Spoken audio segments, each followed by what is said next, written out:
बिस्मिल्लाहिर्रहमानिर्रहीम, अस्सलामुअलैकुम। ब्लॉगर के अंदर आज हमारा अगला टॉपिक है, topic number 10, search preferences setting. जो लोग फर्स्ट टाइम ज्वाइन कर रहे हैं वो मेरी वेबसाइट mohammedniaz.net में विज़िट करें और लर्निंग के पेज में से ब्लॉगर के टॉपिक को सिलेक्ट कर लें। यहाँ आपके पास तमाम टॉपिक आ जाएंगे और आज हम इस वीडियो में इंशाल्लाह सर्च प्रेफरेंसेस के हवाले से पढ़ेंगे, जो सर्च इंजन ऑप्टिमाइजेशन के लिए सबसे बेस्ट है। यहाँ हम आएंगे अपने ब्लॉगर में आने के बाद यहाँ सेटिंग में, और सेटिंग में जाने के बाद अब हमारे पास यहाँ इसका ऑप्शंस है। हम लोगों ने लास्ट में तमाम पढ़ लिए थे। आज जो हमारा है वो सर्च प्रेफरेंसेस है। सर्च प्रेफरेंसेस में आने के बाद सबसे पहला ऑप्शन हमारे पास होता है मेटा टैग का। मेटा टैग होता क्या है बेसिकली? लास्ट टाइम अगर आप लोगों को याद हो, बेसिकली हम लोग ब्लॉगर बना रहे थे। ब्लॉगर के अंदर हमने अपने साइट का टाइटल दिया था और उसका हमने डिस्क्रिप्शन दिया था। मैं बेसिक में दोबारा आ जाता हूँ। ये देखिए, ये टाइटल था और ये इसका डिस्क्रिप्शन था। याद रखिएगा, ये जो डिस्क्रिप्शन आपने यहाँ पे दिए, ये डिस्क्रिप्शन आपके ब्लॉग के लिए है। मीन्स आपके ब्लॉग के इस जगह पे जो है ये शो होगा, मतलब कि आपके ब्लॉग को डिफाइन कर रहे हैं वो यहाँ से। और अगर हम इस ऑप्शन की बात करते हैं मेटा टैग्स की, तो मेटा टैग्स आपके पास जो है यहाँ पे मैं इसे फिलहाल डिफ़ॉल्ट सूरत जो होती है वो इसकी नो होती है। मैं इसे यस कर देता हूँ। अब ये मेटा टैग होते क्या है बेसिकली? जब सर्च इंजन ऑप्टिमाइजेशन जो है, यानी जब आपका ब्लॉग सर्च होगा किसी गूगल के सर्च इंजन में, याहू वगैरह में, बिंग्स वगैरह, इनमें जब सर्च होगा तो डिस्क्रिप्शन क्या होगी आपके ब्लॉग की? ये डिस्क्रिप्शन सर्च इंजन ऑप्टिमाइजेशन के लिए है और ये जो बेसिक डिस्क्रिप्शन थी ये आपके ब्लॉग के लिए होती है। यहाँ पे आप जो भी वर्ड लिखेंगे उससे आपका ब्लॉग जाना जाएगा सर्च इंजन के अंदर। अब यहाँ पे कितने करेक्टर यूज़ करने हैं? यहाँ आपने 150 करेक्टर यूज़ करने हैं और इसके लिए मैं आपको बताता हूँ कि किस तरह आप कर सकते हो। यहाँ पे आपने अपने ब्लॉग के ख़ास को वो लगाया। मैं इसे एक एग्जाम्पल आपको समझाता हूँ। जैसे कि यहाँ मैंने अपनी एक साइट खोली। अब देखिए यहाँ जो आपको ये अल्फाज नज़र आ रहा है, ये मेटा डिस्क्रिप्शन, ये देखें ये वाली, ये जो आपको यहाँ नज़र आ रहे हैं ये मेटा डिस्क्रिप्शन थे। ये चीज़ है। ये बेसिक के अंदर जो मैंने रखा है ये वो नहीं है, वो सिर्फ मेरे ब्लॉग पे, मेरी वेबसाइट पे शो होगा। और जो यहाँ पे मुझे सर्च इंजन में इसका डिस्क्रिप्शन शो हो रहा है ये वाला है। और इसी डिस्क्रिप्शन की वजह से विजिटर यानी ट्रैफिक आपके पास आती है आपके ब्लॉग के ऊपर। अब यहाँ आपने वर्ड कैसे लिखने हैं?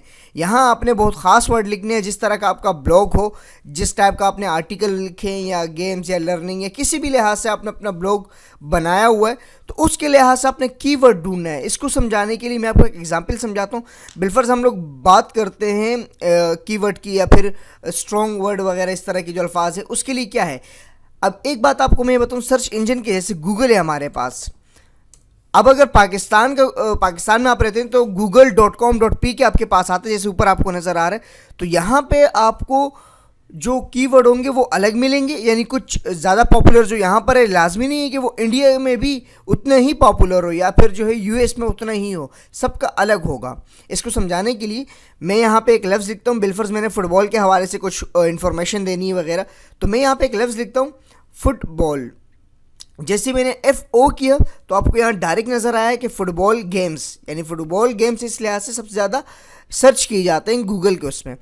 और इसकी जगह अगर मैं सॉकर की बात करता हूँ तो SO, अब देखिए SO पे नहीं आया, C पे क्लिक किया, सॉकर गेम। अगर हम तीसरे नंबर पे देखें तो यहाँ पे हमारे पास तीसरे कीवर्ड यानी करेक्टर के ऊपर ये आ रहा है। और लेकिन अगर मैं फुटबॉल की बात करता हूँ तो फुटबॉल गेम सेकंड उस पे ही करेक्टर पे मेरे पास इसका वो आ जाता है। तो अब यहाँ पे अगर बिलफर्ज मैं बात करूँगा फुटबॉल की तो यहाँ मेरे पास स्ट्रॉन्ग वर्ड जो होगा वो फुटबॉल का होगा। अगर फुटबॉल गेम्स के लिहाज से करना चाहते तो वो सबसे बेस्ट होगा फिर उसके लिए। तो यहाँ ये समझाना था कि कीवर्ड आप किस तरह सर्च करेंगे अपने लिए, कि कौन सा लफ्ज़ सबसे बेहतर रहेगा। तो इसको समझाने से मैंने मोहम्मद नियाज़ था ये, इसके बारे में लास्ट में मैंने आपको समझाया था जब हम लोग बना रहे थे टाइटल और डिस्क्रिप्शन। इसी तरह आज मैं आपको ये बता रहा हूँ। अब ज़रूरी नहीं है कि जिस तरह यहाँ पर आपके पास ये आ रहे हैं, जैसे पाकिस्तान में ये आप अभी आपने देखा कि पाकिस्तान का वो था। अगर बिलफर्ज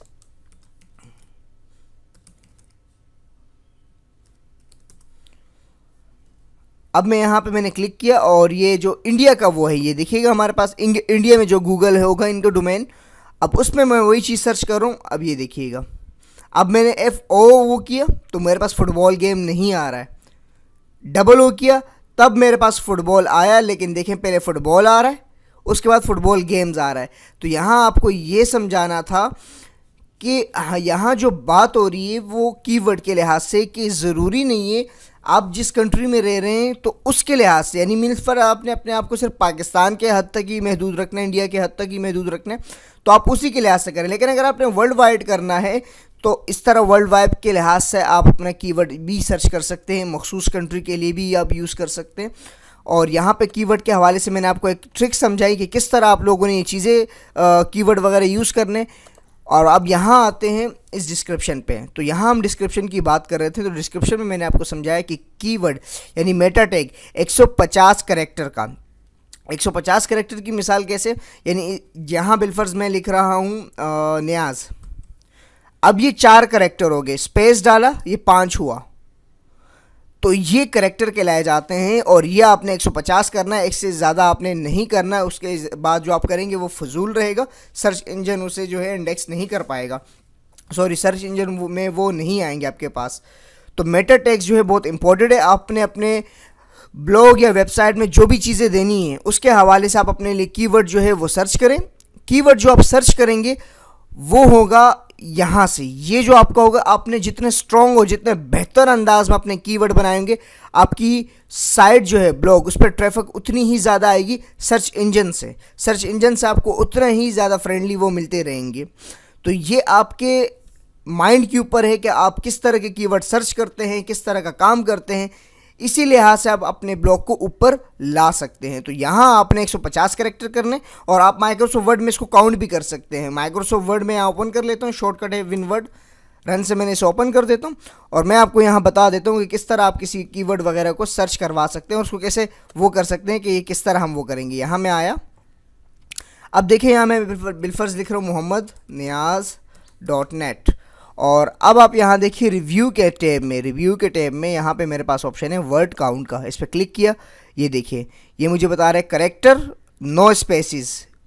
अगर आप स्पेसिस नहीं काउंट करना चाहते हैं तो 16 है, और विद स्पेसिस जो है ये हमारे पास तब भी 16 क्योंकि स्पेस मैंने दी नहीं। अब देखिए मैं स्पेस देता हूँ, स्पेस दिया और इसको हटा के एक और स्पेस दे देता हूँ। अब देखें ज़रा, अब कह रहे हैं कि स्पेसिस के साथ आपके पास 17 है और विदाउट स्पेसिस के आपके पास 15 है, तो आपने स्पेसिस के साथ ही इसको काउंट करना है। तो यहाँ मैंने आपको समझाया कि मेटा टैग्स क्या होते हैं और आपने सर्च इंजन ऑप्टिमाइजेशंस के लिहाज से अपने कीवर्ड कैसे रखने हैं, क्या लेफ्ट टाइप करने हैं। इस डिस्क्रिप्शन में और जो बेसिक डिस्क्रिप्शन में क्या फ़र्क है, दोनों को आप सेम रखें तब भी कोई फ़र्क नहीं पड़ता, लेकिन कीवर्ड ऐसे आप रखें कि जो आपके ब्लॉग को बेहतर अंदाज में डिफ़ाइन कर रहा हो और कीवर्ड आपके स्ट्रॉन्ग हो। यहाँ पे ये हुआ।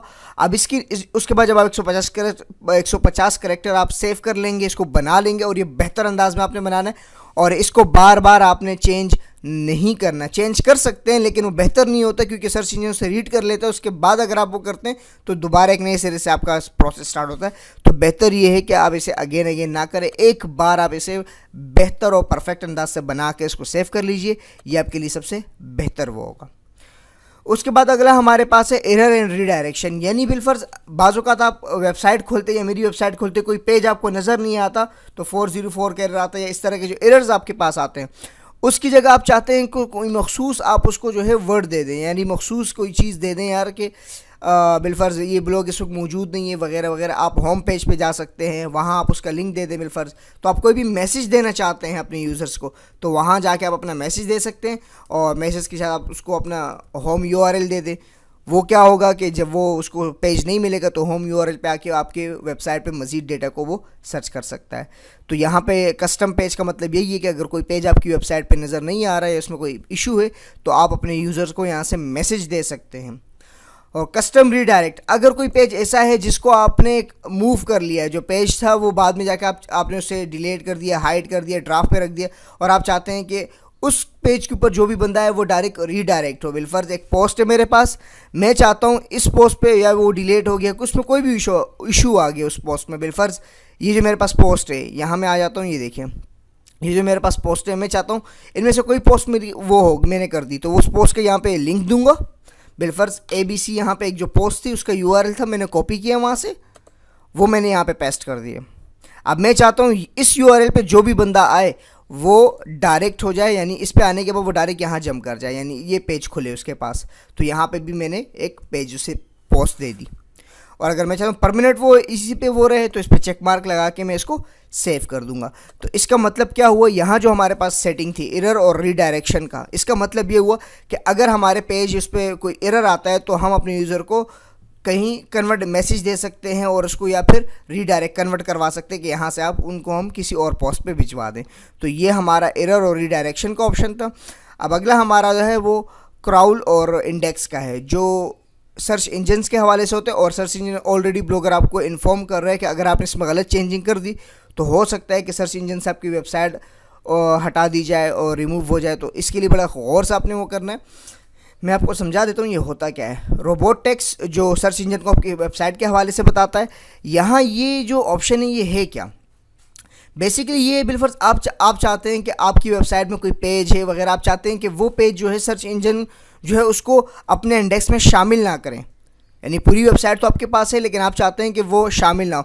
तो इसके लिए जो एक कीवर्ड है मैं आपको समझा देता हूँ। यहाँ पे हमारे पास ये देखिएगा, सबसे पहले हमारे पास देखें यूज़र डैश इंजन एजेंट और फिर कॉलन लगा हुआ है और उसके आगे वो है, यानी कि हमने यूज़र एजेंट से वो किया, यानी कि सर्च इंजन जैसे याहू, बिंग्स और जो हमारे पास बिंग के हैं, याहू के हैं, गूगल का है और यंडेक्स वगैरह जो है, ये जो हमारे पास एक सर्च इंजन है, हम इन सर्च इंजन से मुखातिब हैं। और ये स्टार का मतलब तमाम के डिस अलाउ, यानी इसको अलाउ नहीं किया जाए फ़िलहाल पोस्ट, यानी मैं स्लैश लगा के जो पोस्ट का नाम लिखूँगा वो, मैं बिलफर्ज एक बार इसको समझा देता हूँ। जैसे बिलफर्ज हम लोग लिखते हैं user dash agent, user agent से मुराद ये है कि हम सर्च इंजन से बात कर रहे हैं, कॉलन लगा दिया मैंने, सर्च इंजन से बात कर रहा हूँ और यहाँ पे मैंने स्टेरिक की लगा दी। इसका मतलब ये हुआ कि यूज़र एजेंट यानी सर्च इंजन से मैं बात कर रहा हूँ कि तमाम सर्च इंजन यानी कि याहू, बिंग और यंडेक्स, गूगल वगैरह, इनसे मैं हो रहा हूँ कि इस नीचे लाइन पे आके मैं लिख देता हूँ डिस अलाउ। मैंने यहाँ पे लिखा डिस अलाउ, यानी इस पेज को डिस अलाउ किए जाए, यानी शो नहीं किया जाए, कॉलन स्लैश, और यहाँ पे आके मैंने उस पोस्ट का वो दे देना है और उसके बाद .html, यानी इसको जो है रीड ना करे, सर्च इंजन जो है मेरे इस पेज को रीड नहीं करे। अगर आपने ज़रूरी नहीं है कि आप इसको यहाँ से अनेबल करें, अगर आपने बिलफर्ज किसी को पोस्ट या पेजेस वगैरह को जो है आपने सर्च इंजन को नहीं दिखाना, आप नहीं चाहते हैं कि सर्च इंजन में वो आए, तो आप उसको यहाँ से रिमूव करवा सकते हैं, यानी सर्च इंजन उसको रिमूव नहीं, सर्च इंजन उसे रीड नहीं करेगा, आप उसे डिसअलाउ कर देते हैं। अगला ऑप्शन जो है, आप अपना रिपोर्ट हेडर टैग भी बना सकते हैं अपना। कैसे, इसमें मैं आता हूँ एडिट, याद रखिएगा इन सेटिंग के अंदर गलती से रॉन्ग मत करके सेव कीजिए, क्योंकि ये आपके सर्च इंजन में से आपको आपकी साइट को रिमूव करवा सकता है। सबसे पहले होम पेज, इसका मतलब ये कि सर्च इंजन आपके होम पेज के तमाम पोस्टों को रीड करे। हमने कहा हाँ बिल्कुल इसको रीड करना है। अगर आप नो फॉलो कर देंगे या नो इंडेक्स कर देंगे तो इंडेक्स या फॉलो नहीं होगा सर्च इंजन के लिए। और अगर आप चाहते हैं नहीं कुछ टाइम के लिए, तो यहाँ से आप मखसूस टाइम भी दे सकते हैं, तो वो कुछ टाइम के लिए जो है वो आप रखना चाहते हैं कि भाई ये होम पेज जो है इतने टाइम के लिए चले। आर्काइव इंसर्ट पेजेस, यानी कि आर्काइव जो मंथली बेस आप डेटा जो है वो कर रहे होते हैं, मंथली जो आपका डेटा यूज़ हो रहा होता है और आर्काइव में वो ऐड होता है, तो वो जो आर्काइव होता है इंशाल्लाह लेआउट के अंदर पढ़ेंगे भी हम। और सर्च पेजेस, इसके लिए आप क्या करेंगे, ये वाला ऑप्शन सेलेक्ट करके इस पर चेक मार्क लगा दें। और डिफ़ॉल्ट एंड पोस्ट के लिए, यानी कि default for post and pages के लिए आप क्या करें, ऑल पे क्लिक कर दें, यानी ये तमाम जो है आपके सर्च इंजन इंडेक्स में हमेशा के लिए रहे, कुछ वक्त के लिए नहीं होगा बल्कि हमेशा के लिए। अब आप ज़रूरी नहीं है कि आप इस ऑप्शन को वो करें, इसको आप नो भी कर सकते हैं, इसमें ज़रूरी नहीं है कि आप इसमें सेटिंग करें, आप इसको नो करके भी सेव चेंजेस कर सकते हैं। और अगर आप सेटिंग करना चाहते हैं तो इस तरह की आप इसकी सेटिंग कर लीजिए। अब यहाँ पे बिलफर्स क्या था, मैं दोबारा से रिवाइज कर देता हूँ, यानी होम पेजेस की जो सेटिंग है, होम पेज वो होता है जो आपका वेबसाइट का मेन पेज होता है, होम, जैसे आप किसी वेबसाइट को ओपन कर लेते हैं वो, यानी उसकी सेटिंग क्या रहे हैं, वो तमाम जो है हमारे पास सर्च इंजन में शो हो। अगला है आर्काइव एंड सर्च पेजेस, यानी इससे मुराद है कि जो आप मंथली बेस जो पोस्टें कर रहे होते हैं उस पोस्टर को किस तरह वो करे। तो हमने कहा वो सर्च इंजन जो है इसको फॉलो भी करे और इंडेक्स वगैरह भी करे। और तीसरा ऑप्शन जो हमारे पास है कि पोस्ट एंड पेजेस का क्या, मैंने कहा पोस्ट एंड पेजेस तमाम हो हमारे पास, ऑल के ऑप्शन पर क्लिक किया, ये तमाम चीज़ें इसके अंदर ये ऐड रहेंगी और इसके बाद सेव चेंजेस करके इसको मैं ओके कर देता हूँ। तो सर्च प्रेफरेंसेस के अंदर हमने सर्च इंजन के हवाले से पढ़ा कि मेटा टैग्स क्या होते हैं आपकी वेबसाइट की डिस्क्रिप्शन के लिए, और ख़ास कीवर्ड आपने कैसे ढूंढने हैं और कौन से कीवर्ड आपने लगाने हैं, और 150 तक वो करने। फिर अगला पड़ा, अगर आपकी वेबसाइट में कोई ऐसा पेज है जो एरर है या हाइड कर दिया, डिलीट हो या ड्राफ्ट में हो गया, आप उसे रीडायरेक्ट करवाना चाहते हैं तो आप उसे यहाँ से रीडायरेक्ट करवा दें। और अगर आप अपने यूज़र को उस पेज के हवाले से कोई कस्टम मैसेज देना चाहते हैं तो मैसेज भी आप दे सकते हैं। और क्राउल और इंडेक्स, यानी गूगल के अंदर जो क्राउल या इंडेक्स आपकी साइड हो रही होती है, वो जो है आपने उसकी सेटिंग क्या रखनी है और इसके अंदर क्या फ़र्क है और क्या आपके लिए बेस्ट है। ये तमाम चीज़ें हमने इस वीडियो के अंदर पढ़ी। किसी भी किस्म को प्रॉब्लम हो आप मुझे मेरी वेबसाइट में आके कमेंट कर सकते हैं, आप मुझे फेसबुक पे लाइक कर सकते हैं, ट्विटर है, गूगल है, यूट्यूब है, इन पे आप मुझे फॉलो कर सकते हैं।